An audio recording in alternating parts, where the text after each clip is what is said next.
itu punya pengalaman itu. Saya melihatnya akui bahwa itu masih kurang, tetapi potensinya sangat besar. Ya, potensinya sangat besar. Daripada mereka ya bolehlah anak-anak selalu main ya, tapi harus mulai diarahkan.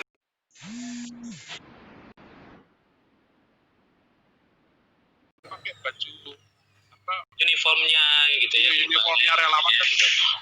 Ya. Itu kan sebenarnya pemanfaatan teknologi. Jadi saya kira jawabannya begitu Pak Adi Purnomo. Itu saya setuju masih sangat kurang dibanding negara-negara maju ya. Itu tugas kita bersama untuk terus meningkatkan itu ya melalui berbagai medium, ada pendidikan formal maupun informal, termasuk tadi rumah tangga atau keluarga. Oke, terima kasih Pak Sas untuk semoga Pak Adi tadi bisa terjawab ya. Selanjutnya adalah pertanyaan dari Adela Ayuning Tias. Ini saya Adel dari Satgas Pramuka Peduli Kabupaten Tanah Bumbu Kalimantan Selatan, Pak. Jadi kayak ya, saya ingin bertanya, apakah kedepannya PMI mengadakan pelatihan kesiapsiagaan bencana dan lainnya bersama Pramuka? Ya. Jadi ini ada pertanyaan, apakah kira-kira PMI nanti kedepannya akan ada pelatihan kebencanaan dengan bersama Pramuka gitu Pak? Ya, kalau pelatihan-pelatihan terus ya, itu merupakan program rutin kita.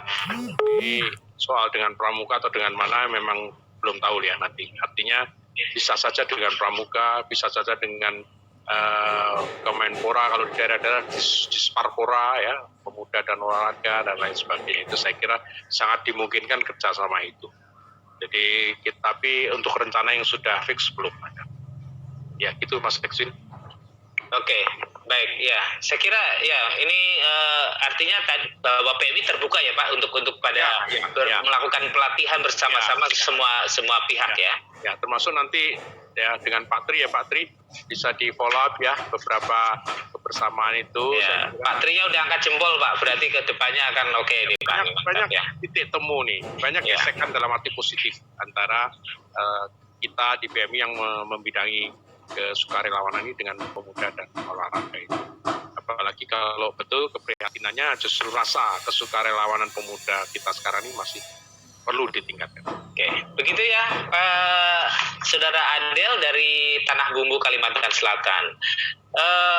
Selanjutnya ada pertanyaan dari Hanis Berlianawati. Selamat pagi, saya ingin bertanya kepada Pak Sasongko Tejo, apakah ketika pelatihan dan pendidikan relawan di PMI harus sesuai pendidikan terakhir, seperti dokter, penyuluh, psikolog, atau sesuai bakat dan minat, Pak? Kemudian, kapan oprek volunteer khususnya di Semarang? Oprek volunteer khususnya di Semarang, Pak. Wah, ini mungkin orang dari Semarang kali Pak Tejo ini, Pak Sasongko ini kelihatannya. Ya, jadi apakah harus pendidikan terakhirnya disesuaikan atau bisa kalau saya atau sesuai bakat minatnya? Ini pertanyaannya. Ya, saya kira untuk itu kan bisa bermacam-macam ya. Tapi kalau sudah masuk menjadi relawan PMI di tingkatan PMR maupun yang lain-lain, itu sudah ada sistem yang mengarahkan nanti bagaimana. Kita kan tadi sudah ada 4 pola tadi ya, mulai perekrutan, pelatihan, penugasan sampai pemberian penghargaan itu. Ya, saya tidak perlu menjawab secara teknis ya, tapi intinya selalu ada urutan itu dan nanti tinggal mengikuti saja. Oke. Baik, terima kasih Pak. Semoga Mbak Hanis ini bisa terjawab. Ada pertanyaan lanjutnya dari Witri Sawalia. Saya ingin bertanya, walaupun kita belum pernah dapat pelatihan PMR sebelumnya sama sekali, masih bisakah daftar jadi anggota PMR dan persyaratan tertentu? Atau ada persyaratan tertentu atau diseleksi terlebih dahulu? Nah, ini kelihatannya anak-anak, kembali lagi nih mungkin karena informasinya tidak terlalu jelas, Mbak Fitri apakah masih usia sekolah atau tidak ini, tapi kira-kira bagaimana Pak kalau untuk yang anak usia sekolah ya bagaimana, dan kalau sudah lewat usia SMA seperti apa nih? Ya, saya kira Mas Sexwin, pertanyaan-pertanyaan sudah sama dengan yang sebelumnya, tidak perlu dianu lagi ya, karena ini juga sudah sama dengan yang tadi, bahwa itu bisa saja belum pelatihan, justru setelah masuk baru akan dilatih kan. Tapi intinya menyesuaikan tingkatannya, dia sekolah di mana, dan saya kira itu sudah dijawab pada pertanyaan sebelumnya. Oke, ya. Ada pertanyaan lain dari Nur Aizizah menanyakan tentang dari Cipulir. Saya ingin bertanya tentang cara donor darah, Pak. Nih, bagaimana caranya dan kriterianya harus bagaimana? Sehingga bisa merubah mindset orang-orang agar mereka berani untuk mendonorkan darahnya dan tidak takut lagi untuk berdonor darah. Ini dari Nur Aizizah. Nggak ada keinginan itu ya, nggak ada kriteria khusus ya, tapi usia minimal kan ada ya. Mungkin Anda sudah 16 tahun itu sudah bisa. Lalu kemudian juga diperiksa sebelum donor darah, tekanan darahnya harus normal lah, tinggi nggak boleh, terlalu rendah juga nggak boleh. Lalu juga kadar hemoglobinnya ya, kalau sudah memenuhi syarat bisa ya, dan rata-rata kalau sudah rutin itu 3 bulan sekali bisa diambil darah. Jadi kalau biasanya pengalaman pendonor darah itu kalau sudah rutin itu malah seperti ketagihan. Ya, kalau belum diambil darahnya badannya malah nggak enak. Coba saja ya, coba saja, dan syarat-syarat itu sangat tidak sulit kan kalau memang intinya kita sehat. Oke, ini ada pertanyaan tapi sepertinya udah masih sama. Saya baca lagi di question and answer lagi.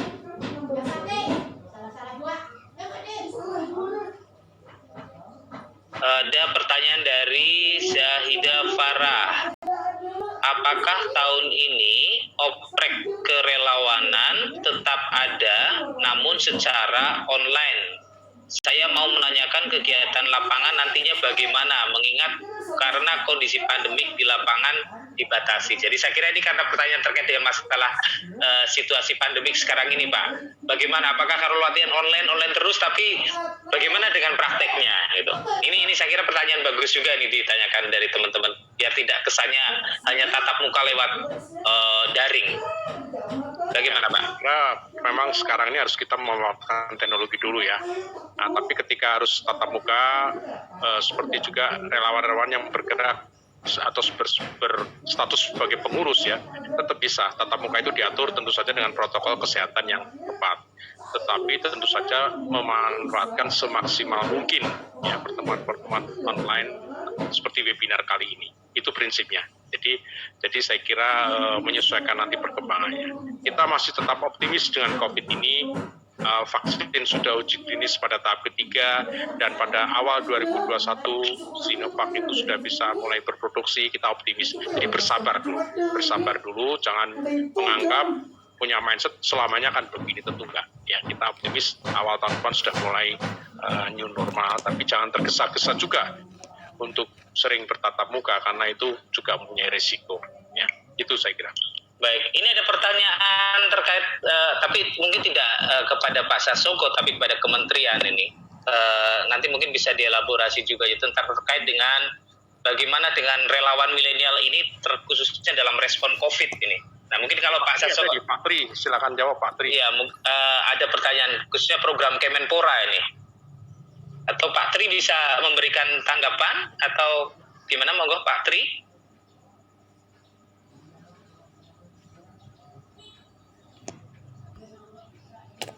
Pak Tri? Mohon izin Mas Eswin, rupanya ada trouble internet massal ini Mas Tri, Pak Eswin. Jadi iya, sampai 380 ya. Iya, ini turun banyak sekali ya. Di sini internet mati semua. Oke. Iya ini Pak, aduh. Jadi kalau berkenan saya ada nitip pertanyaan, boleh Pak Sasongko, untuk Pak Sasongko. Oh, boleh silakan. Mohon izin Pak Sasongko. Tadi banyak pertanyaan mengenai bagaimana menjadi relawan, tapi kebanyakan untuk yang masih sekolah, Pak. Nah, bagaimana yang usia yang sudah profesional, misalnya ada rekan atau saya sendiri misalnya yang sudah bekerja, kemudian ada tenaga medis atau yang profesinya misalnya sebagai kontraktor atau driver misalnya, kalau ingin menjadi relawan Palang Merah, apakah masih memungkinkan Pak Sasoko? Iya. Oke, terima kasih Mas Tia nih pertanyaannya Pak. Boleh monggo Pak Sasoko, bagaimana nih teman-teman yang di luar? Saya spontannya memang semua masih mungkin Pak. Ya, asalkan tadi memenuhi dari kriteria proses-proses prosedur yang sudah kita tetapkan tadi. Jadi memang ada persyaratan-persyaratan, ada pelatihan-pelatihan yang harus diikuti. Baik. Kalau tidak bisa pun bisa terdaftar dalam pengertian sebagai relawan yang tidak berkala tadi ya. Tidak setiap tadi itu juga bisa. Jadi pada saat-saat tertentu bisa diundang itu. Nah itu tergantung sebenarnya sejauh mana kesediaan dan kemampuan atau waktu yang diberikan dari relawan itu sendiri. Ya, Pak. Jadi semua sebenarnya bisa. Semua bisa. Terima kasih. Mungkin tadi masuknya yang ke kelompok tenaga sukarela ya Pak, yang dari kelompok profesional ya. Ya. Bapak sendiri mempelopori TSR di lingkungan Bapak pun juga bisa kan. Jadi nanti tinggal bagaimana mengatur kegiatan bersama dengan PMI setempat. Bapak tinggal di mana? Di Cibubur Bapak. Oh di Cibubur ya, berarti dengan di Cibubur itu masuknya mana ya? Kalau Jakarta Timur dulu nggak salah ya. Jakarta Timur. Jakarta Timur. Ya kan Pak, bisa ke bisa di follow up gitu. Siap. Terima kasih atas atensinya. Ya. Baik. Ya, Sebetulnya yang nanya ini alumninya dari KSR juga Pak, sebetulnya Pak Dian ini Pak dari. Oh gitu ya. Ya, cuma sudah lama ini. Sudah. Ya. Baik. Terima kasih. Oke, masih ada pertanyaan nggak ya? Sebentar saya cek dulu di question and answer-nya. Sepertinya sudah terjawab semua. Iya. Sebentar saya cek lagi. Ini mulai meningkat lagi, jumlah peserta sudah 460. Semoga aman terkendali. Oke. Ya.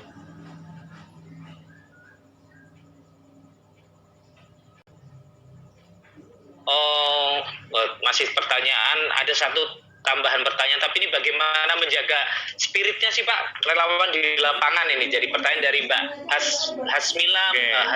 Ya, bagaimana menjaga spiritnya itu? Ya, ini yang terakhir ya. Iya.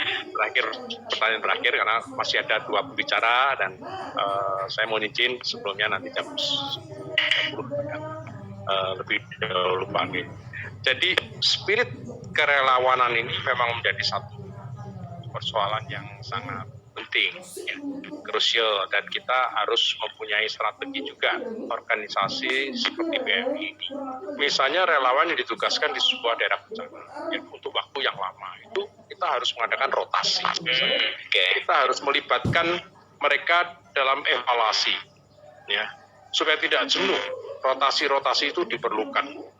Untuk bencana-bencana yang sangat berat seperti tsunami di Aceh itu, bahkan rotasi itu nggak boleh terlalu lama. Mohon maaf, dulu ada yang kelewatan 2 minggu lebih belum ditarik, itu bisa ada gangguan-gangguan psikologis dan kejiwaan karena medan yang sangat berat. Debriefing tadi itu ya Pak, salah satunya ya. Untuk bencana. Ya. Nah kemudian untuk yang lain-lain yang sifatnya non bencana, mungkin untuk kegiatan-kegiatan sosial yang lain yang lebih ke masyarakat dalam kondisi normal, itu kejenuhan itu bisa dilatih juga dengan variasi kegiatan-kegiatan, ya, bentuk-bentuk kegiatan, ya, dan sebagainya.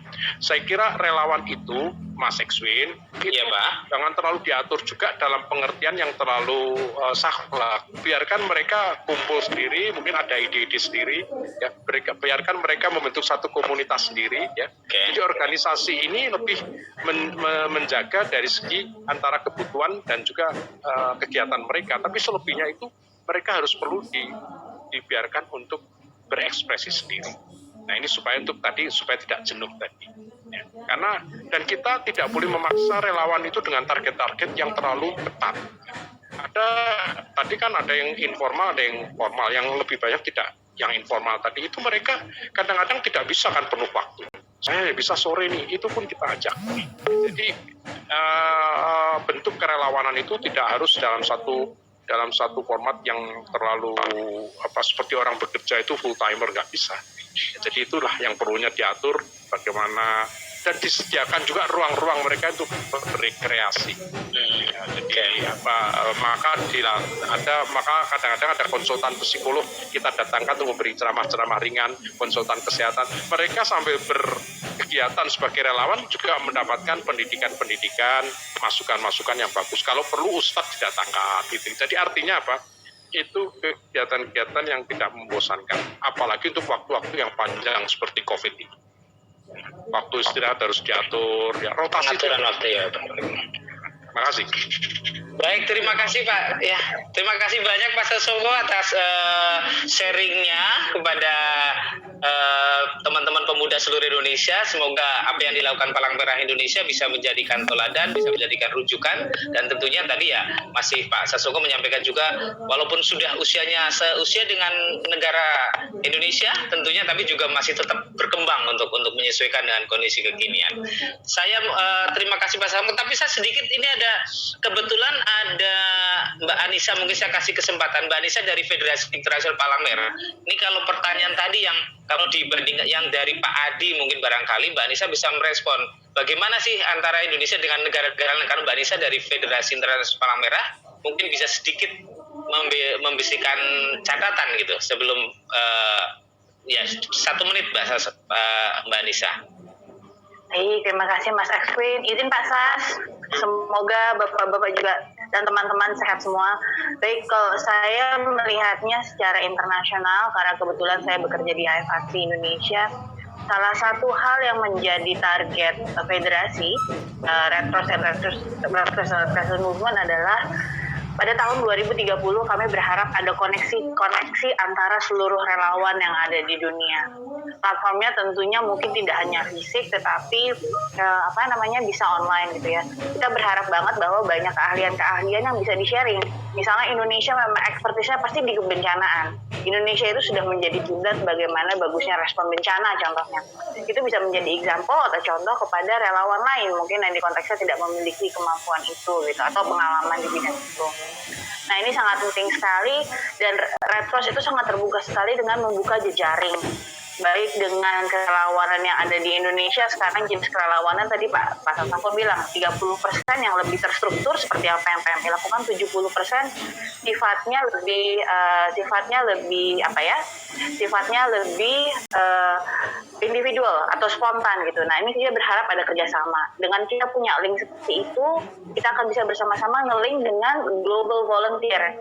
Kayak bulan lalu UN Volunteer baru membuat sebuah acara, itu kita bicara bagaimana masa depan volunteer, bagaimana peran relawan kaum muda khususnya dalam memenuhi SDGs gitu. Jadi kita bisa lihat di strateginya federasi sendiri, melihat bahwa salah satu transformasi yang harus kita lakukan sebagai gerakan Palang Merah itu memperkuat atau memberikan banyak kesempatan kepada teman-teman generasi muda. Tidak hanya melakukan pekerjaan di lapangan, tetapi juga bagaimana hal-hal yang sifatnya strategis. Hal-hal yang sifatnya membuat perubahan ke depannya. Jadi, lagi-lagi itu salah satu fokus penting buat kami di Red Cross, tidak hanya untuk Red Cross sendiri, tapi embracing teman-teman. Mudah-mudahan itu menjawab ya Mas Exwin ya. Baik, terima kasih Mbak Anissa dari Federasi Palang Merah Internasional. Dan dengan demikian, maka untuk sesi pertama kita dengan dari Palang Merah Indonesia berbagi dari Pak Sasongko, dan juga ada panelis lainnya dari Mbak Anissa dari Federasi. Saya ucapkan sekali lagi terima kasih Pak Sasongko. Selamat melanjutkan aktivitas lainnya. Dan kalian Pak Tri, mohon izin lebih dahulu. Terima kasih. Terima kasih Pak Sasongko. Baik, rekan-rekan seluruh Indonesia yang masih tetap di sini menyaksikan lewat Zoom. Ini sudah kembali lagi ke 500. Semoga tadi internetnya sudah berjalan lagi ya. Dan juga yang menyaksikan dari channel YouTube-nya Kementerian Pemuda dan Olahraga. Untuk sesi selanjutnya atau akan dua narasumber akan berbagi secara langsung, nanti akan menyampaikan paparannya secara langsung berurutan. Baru nanti sesi tanya jawabnya adalah setelah dua pemaparan dari sesi pemaparan dua narasumber ini. oleh karena itu, sesuai yang saya sampaikan di awal, saya akan manggil Bapak Bayu Gautama. Bapak Bayu Gautama atau Pak Bang Bayu ini adalah founder Sekolah Relawan di Lembaga Edukasi Kerelawanan di Indonesia. Nah, beliau akan menyampaikan seperti apa, tapi sebelumnya saya akan bacakan biodata beliau, jadi biar barangkali teman-teman lebih paham nantinya. Beliau adalah seorang voluntary consultant, book author, jadi penulis buku dan entrepreneur. Nah, sekarang ini beliau ada di founder Sukarelawan, sebagai founder Sukarelawan, dan beliau tinggal di daerah Bogor, Jawa Barat. Kalau pengalaman dari organisasi di kampus dari BEM STIMIK Indonesia selesai tahun 1996, kemudian ikut beraktivitas dalam Pelajar Islam Indonesia. Ini mungkin teman-teman pemuda yang ini mungkin bisa temu kangen karena dulu mungkin pernah satu ikatan forum ini dengan Pelajar Islam Indonesia. Kemudian beliau juga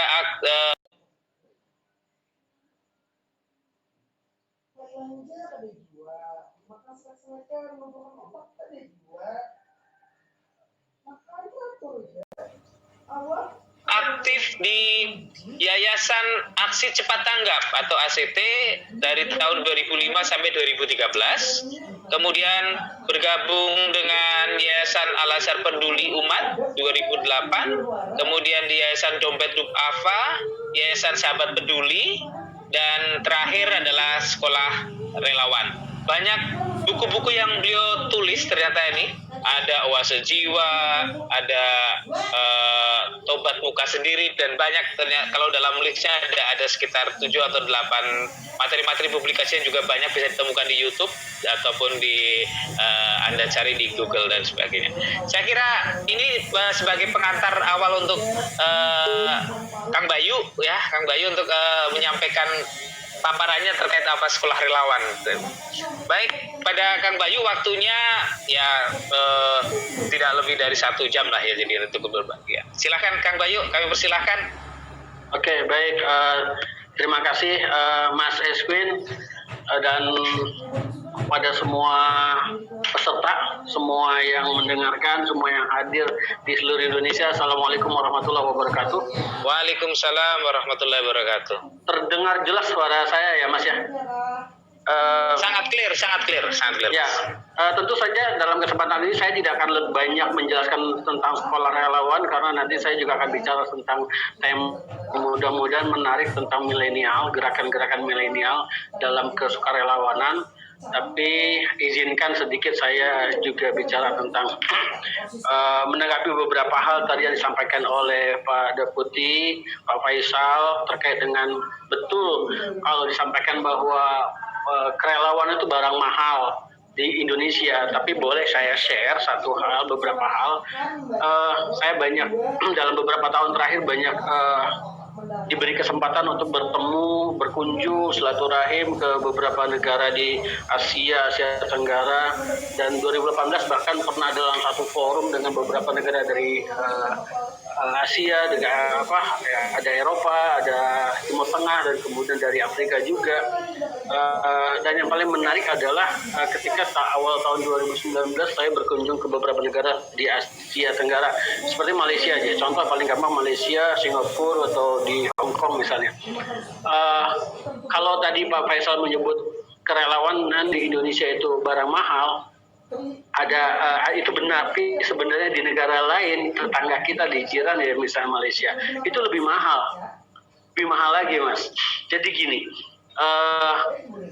orang di Indonesia, antusiasme orang jadi relawan di Indonesia itu masih sangat tinggi dan besar sekali antusiasmenya. Ya kita bisa lihat hampir semua lokasi bencana itu penuh dengan anak-anak muda. Terlepas dia punya skill atau enggak, tapi mereka datang untuk membantu orang. Tapi Tapi di Malaysia itu ketika saya berkunjung ke 7 NGO di Malaysia, bicara soal gerakan-gerakan anak muda, itu mereka iri dengan Indonesia. Mereka iri dengan Indonesia karena anak-anak muda saya itu anak-anak milenial. Ketika mereka mau bergerak, di Singapura juga sama pertanyaannya. Mereka mau bergerak, mereka pengen jadi relawan, tapi orang tuanya selalu bertanya, kamu dapat apa? Kamu dibayar berapa? Nah ini kan akhirnya kemudian itu yang bikin iri orang anak-anak muda di Malaysia, di negara lain di Asia itu betapa masifnya gerakan-gerakan kerelawanan di Indonesia. Nanti kita lihat ada data menarik tentang dari Charities Aid Foundation tentang Indonesia. Nah itulah kenapa kaitan dengan saya sebagai founder Sekolah Relawan 2013 dengan sedikit berbekal pengalaman sejak tahun 2002 aktif di dunia sosial kemanusiaan, kita mendirikan Sekolah Relawan. Kenapa harus didirikan Sekolah Relawan? Karena saya pikir ada hal-hal yang harus kita jadi betul tadi Pak Sasongko bilang bahwa kenapa relawan nggak cuma modal niat, modal semangat, tapi juga harus juga punya skill yang cukup. Ketika dia bekerja di lapangan, maka kemudian dia akan lebih baik kerja-kerja di lapangan. Nah ini ya penting. Itu akhirnya kemudian kita mendirikan Sekolah Relawan. Bukan karena saya merasa lebih pintar atau lebih hebat, tapi kita belajar bareng.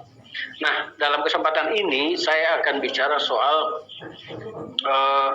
yang leader great influence.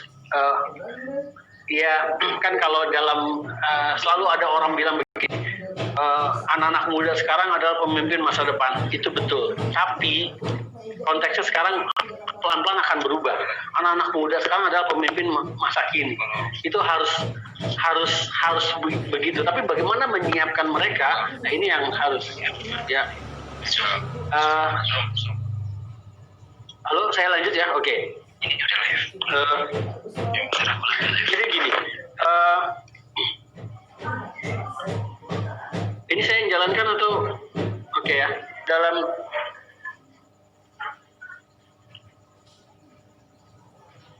Halo, oke baik. Nah saya ingin membagi kerelawanan itu adalah beberapa hal. Kenapa saya memulai dengan kalimat dengan judul yang leader itu pemimpin-pemimpin muda. Kita udah bisa ngelihat lah. Kalau dulu orang jadi pemimpin itu atau jadi menteri aja misalnya, itu harus tua dulu kayaknya gitu. Tapi sekarang kita lihat di jajaran menteri kita sekarang aja ada orang-orang muda, dan itu sebuah apresiasi buat orang-orang muda bahwa ternyata orang muda bisa memimpin atau ternyata orang muda bisa jadi pemimpin. Nah, saya membagi beberapa kategori relawan dalam ini sih umum ya, orang yang menggerakkan potensi dirinya untuk membantu melayani orang lain secara sukarela. Jadi kata kuncinya adalah menggerakkan potensi. Jadi seorang relawan harus punya potensi, punya skill, punya wawasan, punya keterampilan untuk bisa membantu orang lain, itu harus punya itu semua. Karena kalau itu nggak punya, maka hasilnya minim. Dan itu dilakukan secara sukarela. Tapi saya ingin mengatakan bahwa pengertian ini pengertian untuk relawan saja, relawan aja, mungkin ya udah relawan aja. Maka kemudian saya akan menyampaikan kategori relawan yang kedua. Saya menggolongkan menjadi relawan yang terlatih. Mungkin bisa ini next. Oke. Saya ingin selalu sampaikan ini. Tadi saya sepakat dengan pernyataan Pak Sas tadi bahwa relawan misalnya ke lokasi bencana itu harus terlatih. Banyak hal yang kejadian-kejadian, banyak relawan yang datang nggak punya modal skill apapun, kemudian nekat datang ke sana, ya bukan menyelesaikan masalah, tapi malah jadi masalah. Bukan jadi problem solver, tapi malah jadi troublemaker. Nah ini yang harus dihindari. Jadi saya selalu sampaikan kepada teman-teman di relawan-relawan, di lapangan, let's say misalnya lokasi bencana, yang terpakai, yang diandalkan adalah relawan-relawan yang bukan sok hebat atau merasa hebat, tapi mereka lah yang terlatih. Jadi saya gambarkan bahwa relawan terlatih adalah orang-orang yang senantiasa meningkatkan, jadi terus-menerus belajar meningkatkan kapasitas dan potensi dirinya untuk lebih profesional, membantu dan melayani masyarakat secara sukarela. Kita bisa lihat bedanya dengan yang tadi ya. Kalau tadi relawan aja, kalau ini relawan terlatih, ada keinginan dan kemauan untuk meningkatkan kapasitas dan potensi dirinya. Biar kenapa? Biar lebih profesional. Nah, kita lihat yang berikutnya, relawan seperti apa yang saya golongkan, ya ini relawan pemimpin. Bisa next. Mas, sudah mungkin lagi loadingnya ini berbeda. Ya, sudah tampil. Relawan pemimpin. Oke, sudah tampil. Oke, ini relawan pemimpin. Ada beda. Yang tadi relawan saja, kemudian relawan terlatih. Kalau relawan pemimpin, ini yang sebenarnya lebih banyak kita butuhkan sekarang adalah orang-orang yang dengan segenap kapasitas dan kapabilitasnya, dengan segenap potensinya, mampu menggerakkan orang lain, mampu menggerakkan sekelompok relawan dalam membantu dan melayani masyarakat secara sukarela. Sekarang gini, saya ambil sampel di lokasi bencana paling gampang ya. Paling gampang nyontohin relawan itu memang lokasi bencana. Di lokasi bencana orang banyak datang.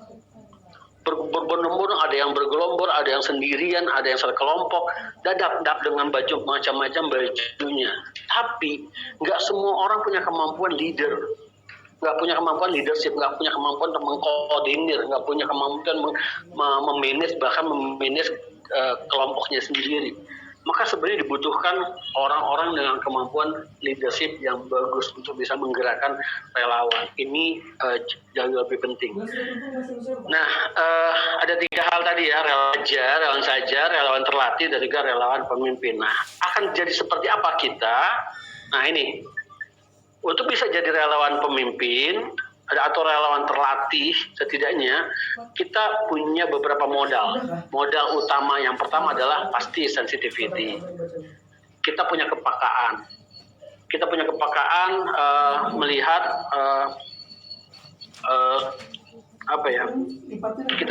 kepekaan melihat apa yang terjadi di lingkungan kita, apa yang ada di tempat sekitar kita. Ada masalah anak-anak putus sekolah, kemudian ada masalah pengangguran, ada masalah sampah, masalah kerusakan lingkungan. Jadi nggak cuma soal bencana. Jadi modal utama relawan adalah dia bisa melihat masalah. Dari masalah itulah kemudian ada relawan. Jadi kalau nggak ada masalah, nggak ada relawan. Jadi kalau relawan ada karena dia bisa melihat masalah. Yang kedua adalah empati. Ada rasa empati atau simpati dalam bahasa dari Pak Sas itu yang muncul. Kalau nggak ada empati, dia nggak akan punya perasaan kemanusiaan apapun kepada orang lain terluka ya bukan urusan gue.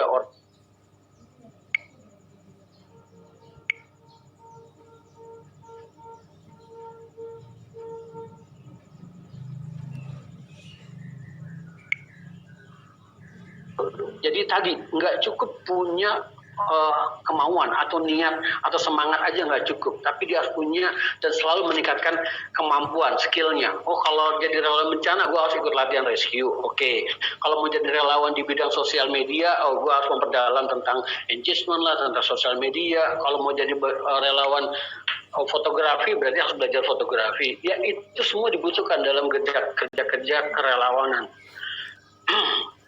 Kemudian willingness, jadi harus ada kerelaan. Ya kalau nggak rela ya pasti bukan relawan.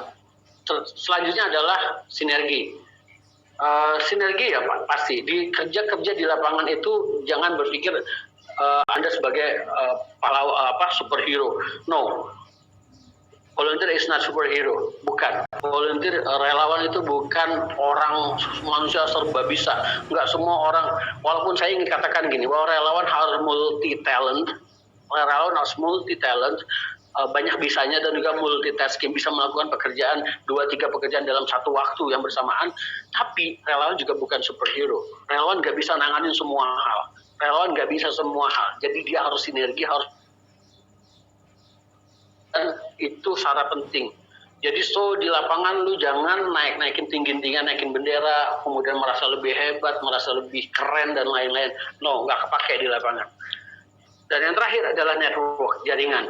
Punya jaringan, punya pertemanan, punya kontak di mana-mana sehingga kerja-kerja relawanan kita juga gampang. Contoh paling gampang juga, ambil contoh bencana. Ada bencana di Masamba misalnya terakhir, atau kemudian ada bencana di tempat lain. Kalau Anda jadi relawan, Anda datang ke sana berpikirnya tinggal di mana, enggak usah. Kalau Anda punya teman banyak, begitu Anda bilang berangkat mau ke Masamba, orang-orang di Masamba bilang, lu di tempat gue nginepnya, atau di tempat gue udah siapin posko. Nah itu yang terjadi ketika kita punya banyak network. Network itu jaringan pertemanan, jaringan organisasi, jaringan pendukung dana, penyokong dana, donatur dan lain-lain. Itu yang memang harus kita punya. Next.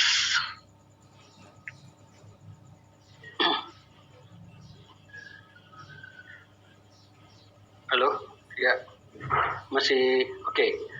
Nah ini ngomongin gerakan milenial. Kalau tadi kita bicara soal modal, ini gerakan milenial.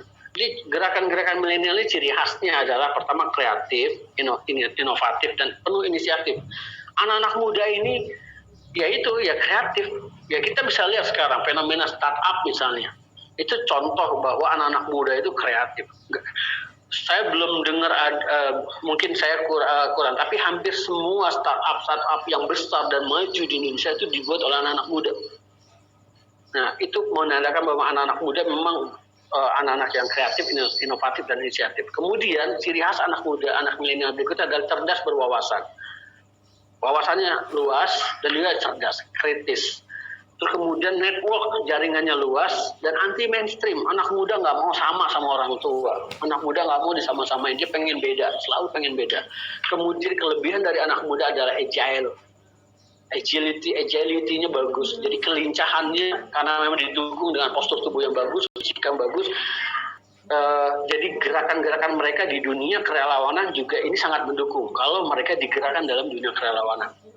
Dengan kreatif, dengan wawasan yang cerdas, jaringan yang luas, dengan gaya yang anti mainstream, ditambah agile, itu keren banget buat anak muda. Ditambah lagi mereka juga melek teknologi dan teknologi digital, sosial media semua dikuasai anak muda dan ya itu mendukung, sangat mendukung kemampuan dia bersosial media atau memainkan digital teknologi juga sangat mendukung untuk gerakan-gerakan relawan anak muda. Dan yang tidak kalah pentingnya dan cukup penting adalah anak-anak muda selalu berpikir berorientasi pada dampak, pada impact. Hasilnya apa? Kalau gue melakukan ini, apa yang bisa gue lakukan? Ngomongin impact nih, saya mau ngasih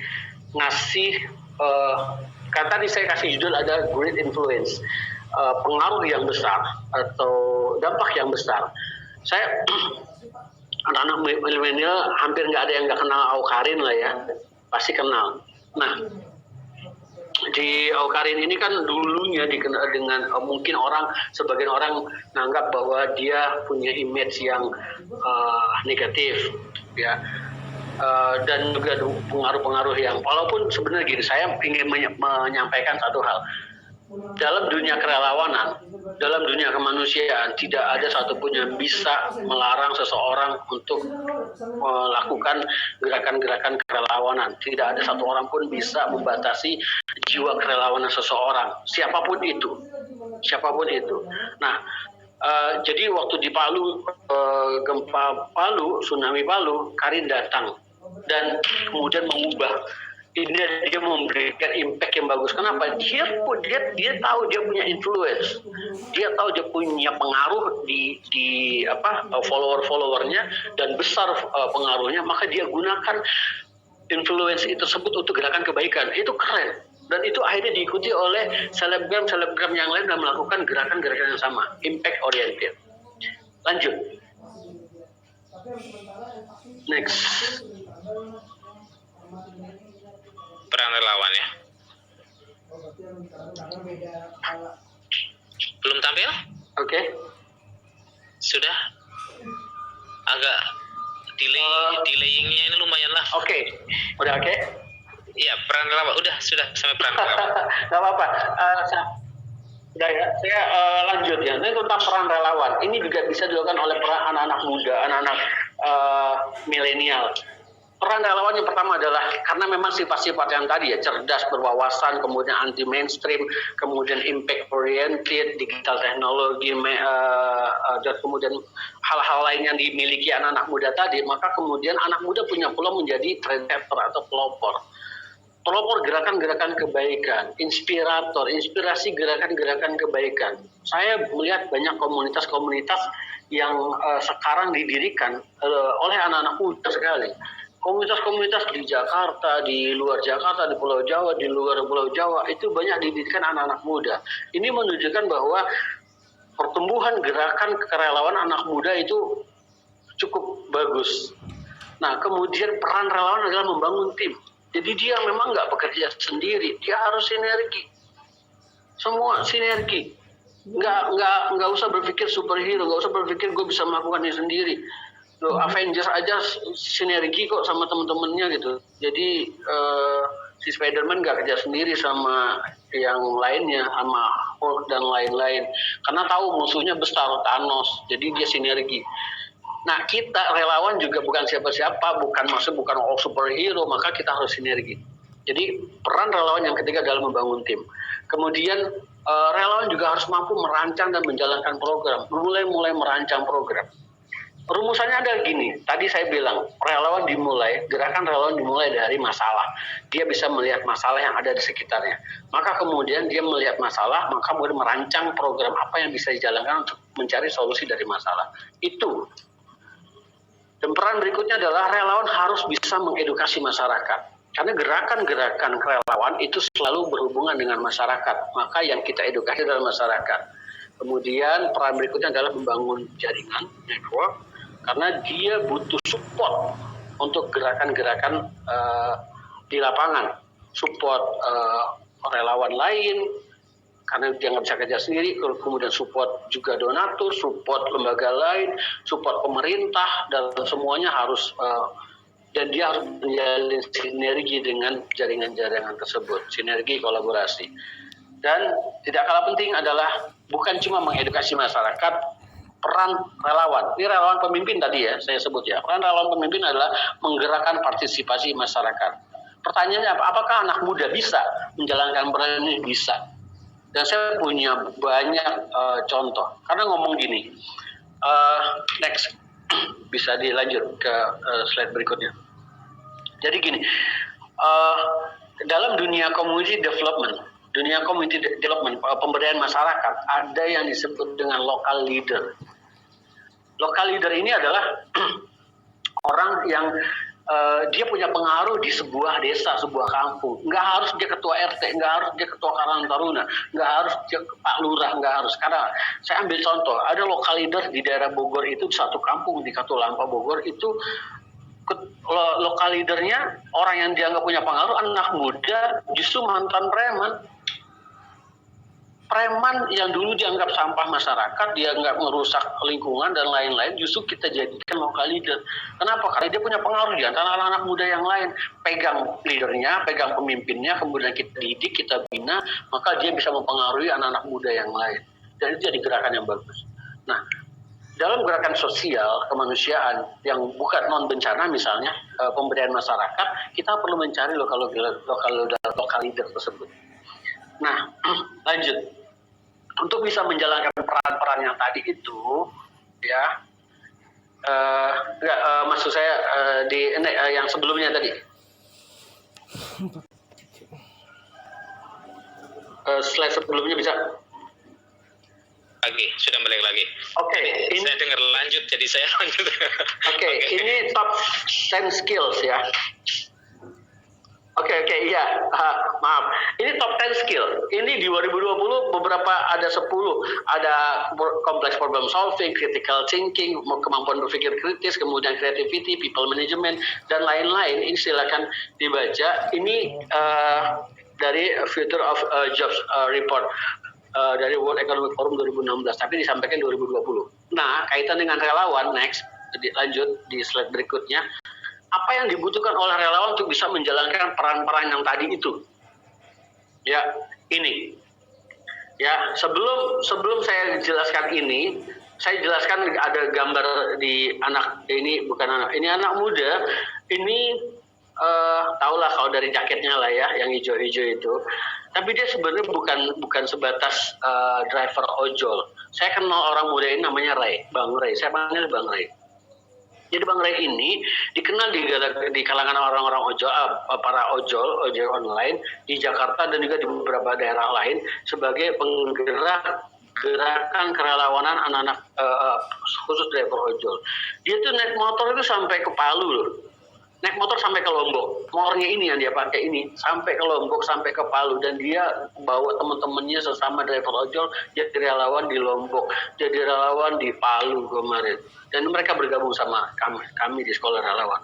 Dan dia keren, artinya dengan punya potensi yang dia punya, dia menggerakkan teman-temannya, lingkungannya, walaupun mungkin gerakannya kecil. Nah, untuk bisa menjalankan peran-peran relawan itu, ini butuh keterampilan. Satu, leadership pasti, punya kepemimpinan.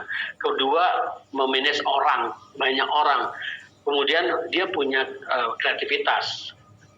Yang selanjutnya punya kemampuan komunikasi yang baik. Berkomunikasi itu bukan cuma urusan komunikasi sama teman, sama tim, tapi komunikasi dengan masyarakat. Jadi gini, nggak sembarangan orang, relawan tadi saya sebutkan di awal butuh skill apa saja, bukan cuma skill rescuer, tapi skill komunikasi, skill fotografi, skill menulis, jurnalistik itu dibutuhkan. Karena menggerakkan masyarakat itu butuh kemampuan berbicara, mengajak masyarakat untuk mau bergerak sama-sama itu kan kemampuan berbicara. Salah ngomong fatal, salah ngomong ribut, salah ngomong konflik. Nah itu juga hati-hati. Maka kemudian kemampuan komunikasi juga penting. Digital teknologi pasti, zaman sekarang zaman digital.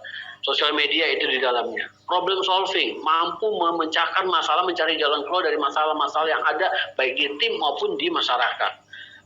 Mampu berkoordinasi dengan orang lain, dengan banyak orang siapapun. Jadi nggak bisa relawan adalah orang yang gue nggak mau koordinasi, nggak bisa dengan pemerintah, dengan NGO lain, dengan komunitas lain, dengan sesama relawan, koordinasi.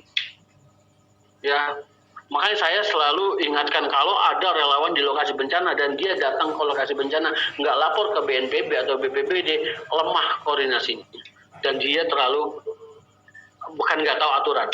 Menurut saya nggak tahu aturan. Lu datang ke lokasi bencana, ada BPBD di sana, ada BNPB di sana, lapor, kasih tahu, jangan selonong boy kemudian bikin program tanpa permisi. Nah itu kan lemah koordinasinya atau memang nggak tahu aturan. Service orientation. Jadi orientasinya adalah relawan itu melayani. Jadi gini, kalau di sekolah relawan kami menaikkan level orang menjadi relawan tidak hanya sebatas membantu penolong orang lain, tapi to serve, melayani orang lain. Ada yang menyebut bahwa seni tertinggi dari kepemimpinan adalah melayani. Maka seorang pemimpin harus melayani, bukan dilayani. Dan salah satu keterampilan yang juga tidak kalah penting adalah decision making. Dia harus bisa mengambil keputusan, membuat keputusan yang benar, menilai dan sampai membuat keputusan yang benar dan baik untuk semua. Next, mudah-mudahan skill-skill ini yang jadi patokan, jadi gambaran agar kita bisa bekerja lebih baik lagi. Nah, bagaimana skill itu dan peran-peran relawan itu kemudian diterjemahkan dalam program-program. Saya selalu senang menyampaikan slide ini, tujuan pembangunan berkelanjutan atau SDGs. Sebelumnya SDGs ini ada kakaknya namanya MDGs. Semua teman-teman tahu lah, Millennium Development Goals, tujuan pembangunan milenium. Dan 15 tahun MDGs berjalan dari tahun 2000 sampai 2015, maka kemudian dilanjutkan dari 2016 sampai 2030. Jadi SDGs ini tahun 2030. Saya ingin sampaikan kayak gini. Poin 1, menghapus kemiskinan. Poin 2, mengatasi kelaparan. Poin 3, kesehatan. Poin 4, pendidikan dan seterusnya. Kita bisa lihat. saya ingin selalu sampaikan ke dalam berbagai pelatihan saya di dunia kerelawanan, ini akan jadi rujukan bagaimana gerakan-gerakan komunitas anak muda mengambil peran. Lu mau ngatasin apa? Kalau lu peduli pendidikan, passion Anda adalah pendidikan, maka Anda ngajar anak-anak. Gue ya ngomongin pendidikan. Iya, sekarang lagi rame lah soal sekolah daring lah ya, banyak banget. Ini ya yang gak usah sekolah daring lah, di daerah Serang, daerah Banten itu masih ada anak-anak yang kelas 3 SD, kelas 4 SD nggak bisa baca. Itu anak-anak, kemudian kita menggerakkan anak-anak Untirta pada saat itu, anak-anak kampus untuk, lu mau nggak 1 minggu 2 jam aja datang ke kampung itu ngajarin anak-anak baca. Ya kayak gerakan-gerakan sesimpel itu sebenarnya, dan kita harus bisa peka melihat kondisi di lapangan. Nah, saya bilang gini,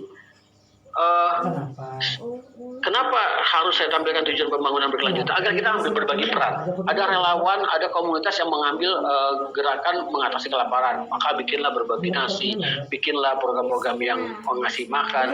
Kemudian ada relawan yang khusus bergerak di dunia kesehatan. Maka dia dengan program-program kesehatannya. Ada relawan yang bergerak di dunia literasi. Di poin nomor 4. Hey bro, sis, guys, saya cuma mau bilang gini.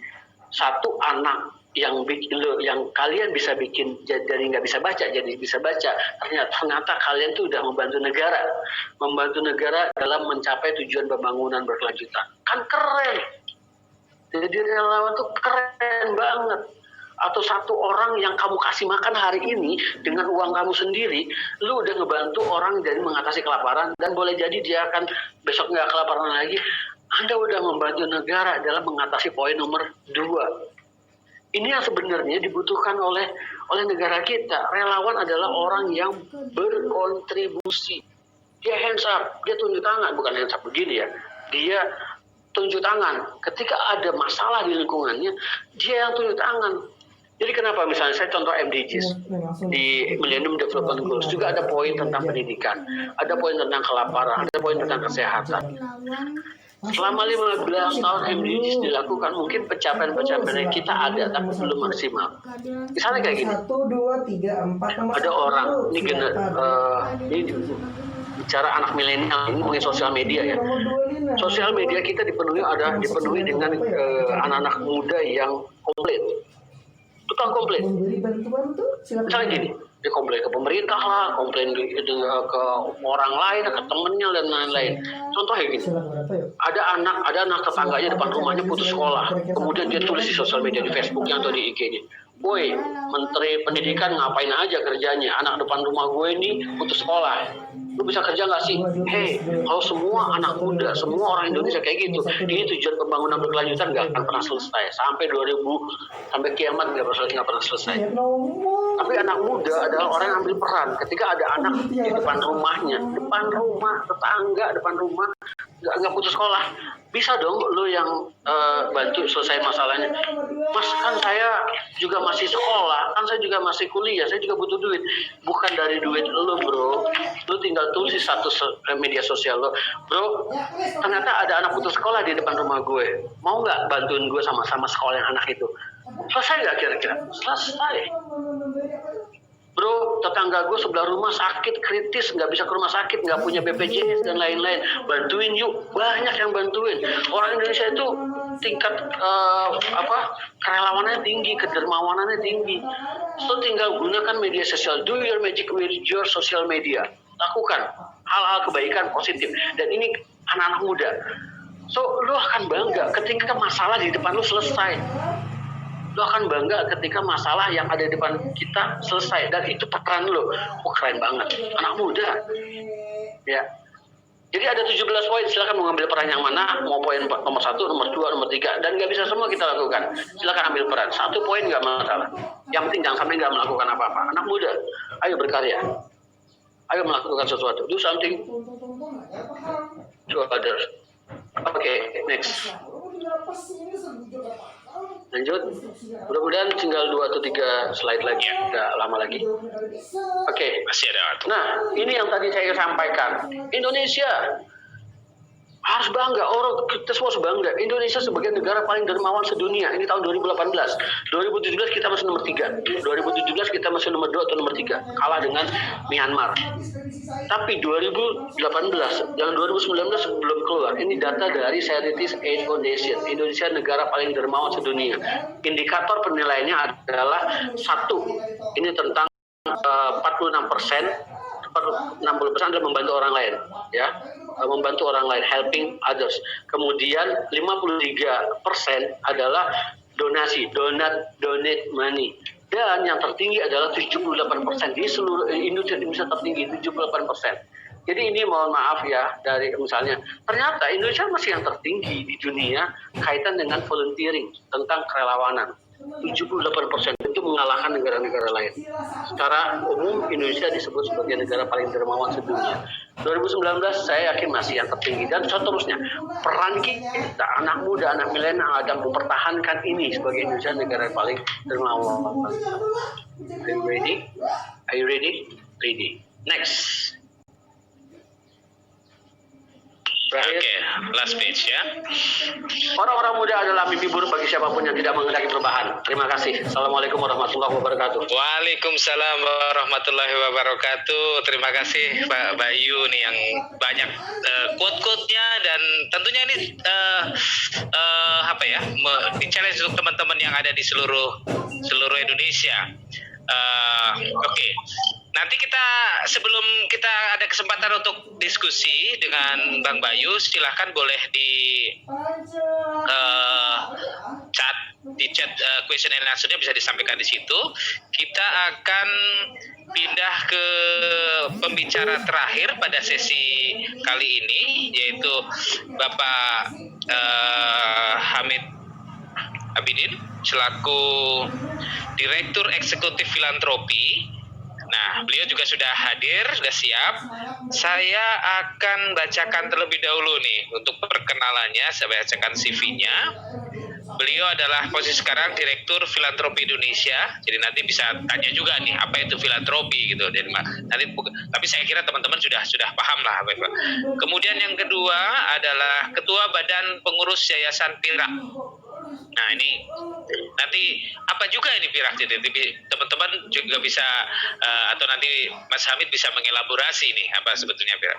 Kemudian yang ketiga senior trainer dan fasilitator di sekolah fundraising. Nah, anak-anak muda nih penggalian dananya dan sebagainya nih cara saya kira nanti kedepannya akan bisa melihat situ. Dan beliau sebagai CEO fundraising atau lembaga riset dan konsultan fundraising. Kemudian beliau juga aktif sebagai peneliti dan penulis filantropi. Kemudian beliau juga mantan wartawan dan redaktur di beberapa media cetak online. Nah ini saya kira Pak Mas Hamid nanti akan punya banyak sekali pengalaman, tapi nanti akan berbagi dari sisi dunia kefilantropian, khususnya di kerelawanan. Pada Mas Hamid, waktunya kami persilahkan mungkin sekitar 30 sampai 40 menitan untuk presentasinya, baru nanti kita diskusi untuk Mas Bayu dan Mas Hamid. Silakan Mas Hamid. Oke, selamat siang. Assalamualaikum warahmatullahi wabarakatuh. Waalaikumsalam warahmatullahi wabarakatuh. Ini saya luar biasa perjuangan untuk ikut di sesi ini karena tadi listrik di kantor down, jadi internet otomatis down dan sekarang hujan deras. Jadi tadi terpaksa lari ke kafe. Alhamdulillah di kafe ada jaringan. Jadi di Indonesia tuh masih parkir brainwave itu masih terjadi gitu. Iya. Oke, terima kasih pada teman-teman di Kemenpora yang sudah memberikan kesempatan pada saya untuk memberikan presentasi. Pada kesempatan kali ini saya akan banyak mengeksplorasi bagaimana kaitan antara kerelawanan dengan kegiatan filantropi. Tapi untuk tidak membuat peserta jenuh, saya akan bermain-main dulu, interaktif dengan teman-teman. Ini ada survei Mentimeter yang bisa diisi.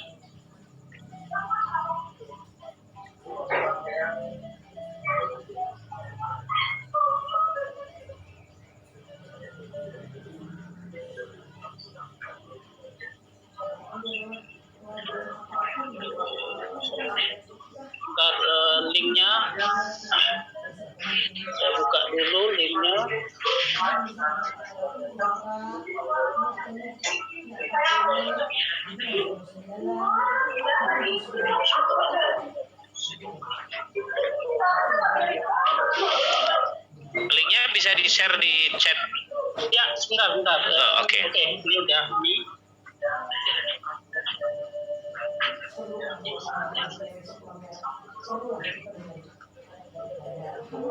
Oke, saya akan share linknya.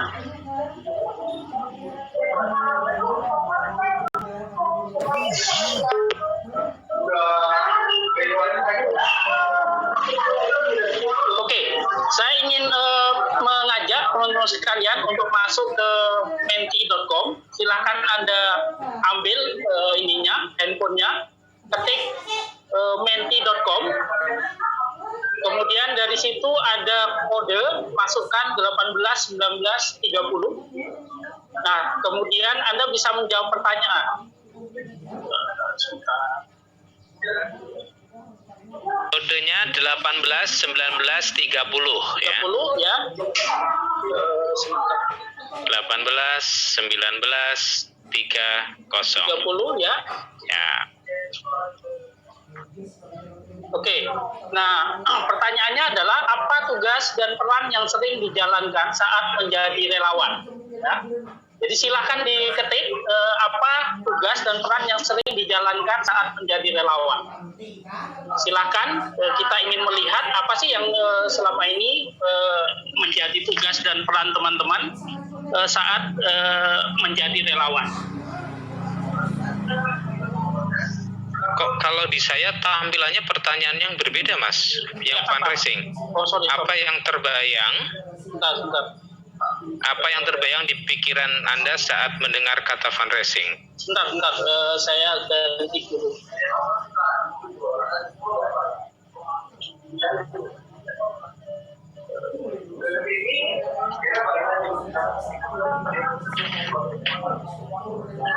Oke.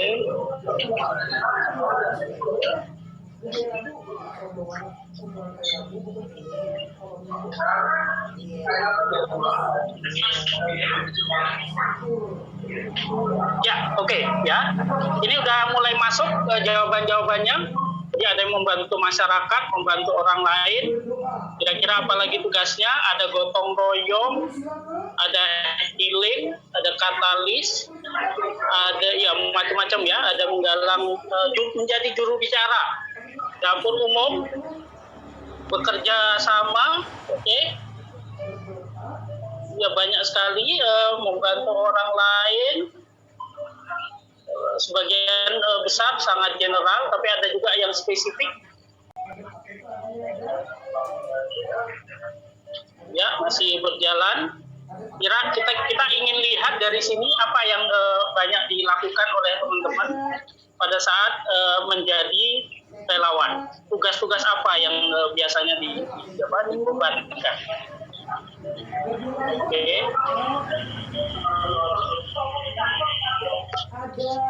Oke, ada yang secara teknis ya. Ada yang kemudian event. Oke, ya. Sudah banyak masuk, tapi secara umum itu saya akhiri saja. Jadi ada dari sini kelihatan bahwa kegiatan-kegiatan kerelawanan itu memang banyak hal-hal yang sifatnya teknis dan pelayanan. Tentang fundraising, tentang filantropi nggak banyak disebut. Nah ini kenapa? Ini yang nanti kita akan diskusikan ya. Oke, saya akan masuk. Teman-teman sekalian,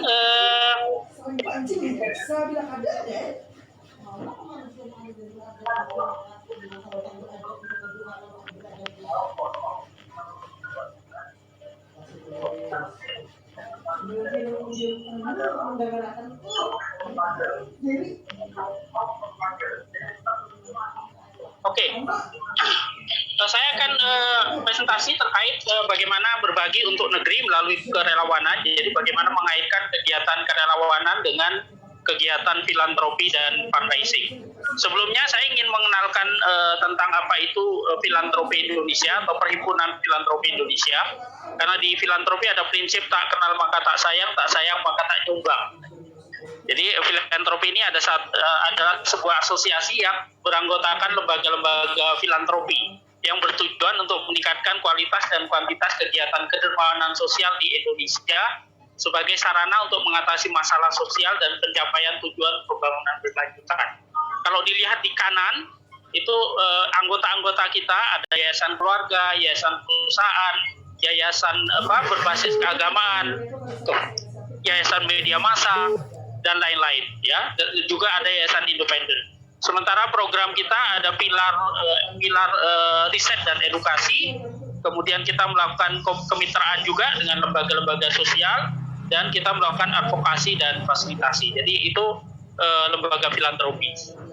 Nah, saya ingin membuka presentasi saya dengan tadi sudah disinggung salah satu prestasi dari bangsa kita pada tahun 2018. Indonesia dikenal sebagai negara yang paling dermawan. Kemudian versi terakhir 2020 yang baru di launching bulan Juni kemarin, kita masih masuk pada 10 besar. Tapi yang menduduki peringkat pertama adalah Amerika, kemudian ada New Zealand, kemudian ada Irlandia dan lain-lain. Tapi dari indeks ini, dari kajian ini, Indonesia dianggap sebagai negara yang filantropinya atau kegiatan kedermawanannya, kegiatan berbaginya paling berkembang di antara negara-negara yang lain. Nah, apa itu filantropi? Jadi kalau kita mungkin ada beberapa yang masih belum kenal, bahkan ada yang kadang-kadang masih bingung apa bedanya filantropi dengan filateli. Jadi filantropi itu sebenarnya satu istilah baru saja untuk kegiatan yang sebenarnya sudah lama kita lakukan, yaitu kegiatan berbagi, kegiatan menyumbang, kegiatan menolong sesama, yang itu merupakan bagian dari ajaran kita dan tradisi budaya kita. Jadi di ajaran agama kita ada, kalau di Islam ada zakat, infak, sedekah. Kemudian kalau di Kristen ada kolekte, ada persepuluhan. Di Hindu ada punya, di Buddha ada dharma dan lain-lain. Jadi setiap agama punya tradisi menyumbang, tradisi berderma yang luar biasa besar. Kita juga punya tradisi budaya yang luar biasa kuat juga. Ada gotong royong, di Jawa ada cimpitan, ada parele, ada buah sulungan dan lain-lain. Jadi hampir semua daerah itu punya tradisi-tradisi menyumbang yang membuat tradisi kegiatan kedermawanan kita, tradisi menyumbang kita itu menjadi cukup tinggi. Nah, kalau kita lihat perkembangan filantropi terakhir di Indonesia, jadi potensinya cukup besar karena bersumber dan berakar dari ajaran agama dan tradisi lokal. Tingkat kedermawanan kita di filantropi ada namanya rate of giving, tingkat kedermawanan itu cukup tinggi. Tingkat kedermawanan kita 99,8%, jadi hampir 100% orang Indonesia itu menyumbang. Dan berbeda dengan negara lain, di Indonesia menyumbang tidak menunggu kaya. Ini yang kenapa? Karena dilatar belakangi oleh tradisi agama, ajaran agama dan tradisi lokal. Yang menariknya sekarang di filantropi kita, pendaya gunaan sumbangannya juga sudah meluas. Kalau sebelumnya kegiatan filantropi itu hanya untuk masjid, hanya untuk keagamaan, bencana, sekarang sudah meluas ke berbagai bidang. Orang tertarik nyumbang lingkungan, orang tertarik nyumbang perlindungan anak dan perempuan, bahkan orang tertarik juga untuk menyumbang advokasi dan anti korupsi. Jadi sekarang sudah berkembang sedemikian rupa. Metode dan bentuk menyumbangnya juga lebih beragam. Kalau dulu kita banyak menjumpai kotak amal dari pintu ke pintu, tapi sekarang sudah metode menyumbangnya meluas dan inovatif. Misalnya menyumbang melalui QR code, orang menyumbang melalui SMS donasi, bahkan ada sekarang metode menyumbang klik and donate. Jadi kita hanya menyumbang klik, tapi dengan melihat film atau melihat iklan di situ orang sekaligus bisa menyumbang. Nah, yang menarik juga sekarang filantropi kita atau kegiatan menyumbang kita sudah bertransformasi dari konvensional ke digital. Jadi dengan adanya COVID ini, itu mempercepat akselerasi transformasi dari kegiatan filantropi yang awalnya dari face to face, yang awalnya konvensional itu berubah menjadi digital. Nah, skema dukungannya juga berkembang. Kalau dulu kita mengenal hibah, sumbangan, tapi sekarang sudah meluas ke financing dan investing. Jadi orang memberi dukungan bukan hanya dengan cara menyumbang, tapi memberikan pinjaman juga, dengan berinvestasi juga, dan lain-lain. Ini gambaran betapa besarnya potensi sumbangan kita, potensi filantropi kita. Misalnya potensi zakat di tahun 2020 itu diperkirakan 340 triliun dan baru tergarap 12 triliun. Jadi potensinya masih cukup besar. Ya. Ada gap yang luar biasa antara potensi dan realisasi. Nah, terkait dengan COVID, di paling bawah kita juga kemarin melakukan pemantauan terhadap kegiatan dan menyumbang, dan teridentifikasi ada 905 miliar sumbangan yang berhasil tergalak untuk mendukung penanganan COVID di Indonesia. Ini gambaran betapa besarnya potensi sumbangan kita. Nah, sekarang ini kemudian yang menarik juga, filantropi sekarang menjadi satu kegiatan yang banyak dilakukan anak muda. Kalau dulu filantropi itu identik dengan orang tua, kaya raya, mau pensiun, baru kemudian bikin yayasan, bikin kegiatan sosial. Tapi sekarang anak-anak muda tidak perlu menunggu kaya, tidak perlu menunggu mapan, dia sudah banyak melakukan filantropi.